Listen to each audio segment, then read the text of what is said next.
श्री कृष्णाय नमः अभिनमस्तु। ओम एस्ट्रोलॉजी को स्वागत कर सुकांत कुमार दास। ये वीडियो रे स्त्री जातक दुस्तान स्थित मंगल महाग्रह निमित्त छोट प्रतिकार विषय किसी कहवाक जाऊँगी। जातक चक्र रे मंगल महाग्रह अवस्थिति अनुसार जातक रे मंगल दुस्तान स्थिति अच्छी बा जातक मांगलिक इत्यादि जना जाए। दुस्तान स्थित मंगल प्रभाव बहु कष्टकर। यहाँ प्रभाव रे जीवन तमाम बहु कष्ट स्वीकार करने को पड़ता है। समय समय भयंकर परिस्थितिर सामना करने को पड़ता है। यहाँ प्रभाव रे व्यक्तिर व्यक्तित्व विकास परिवार और परिवेश विशृंखलित हो जाता है।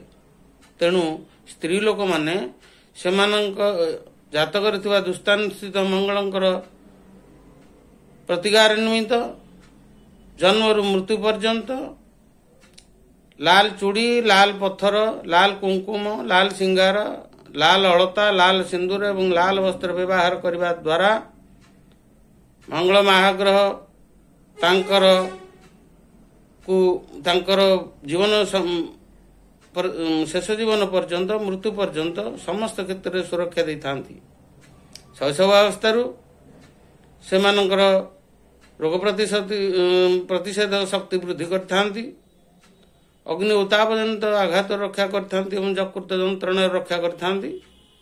यौवन अवस्था सेमानंकर कष्ट जंत्रणाविहीन मासिक ऋतुस्राव करथांती एवं अनुपयुक्त विवाह विलंब रक्षा करथांती। सांसारिक व गृहस्थ जीवन में सेमानंकर अनियमित रक्तस्राव रक्षा करथांती एवं गर्भपात रक्षा करथांती। अग्नि और विद्युत जनित दुर्घटना रक्षा करथांती।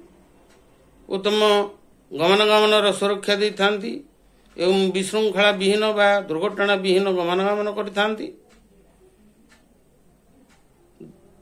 जीवन रे खुशी और आनंद देला भलिया जीवन साथी प्राप्त करने सहित उत्तम पारिवारिक बुझामणा रक्षा करथांती।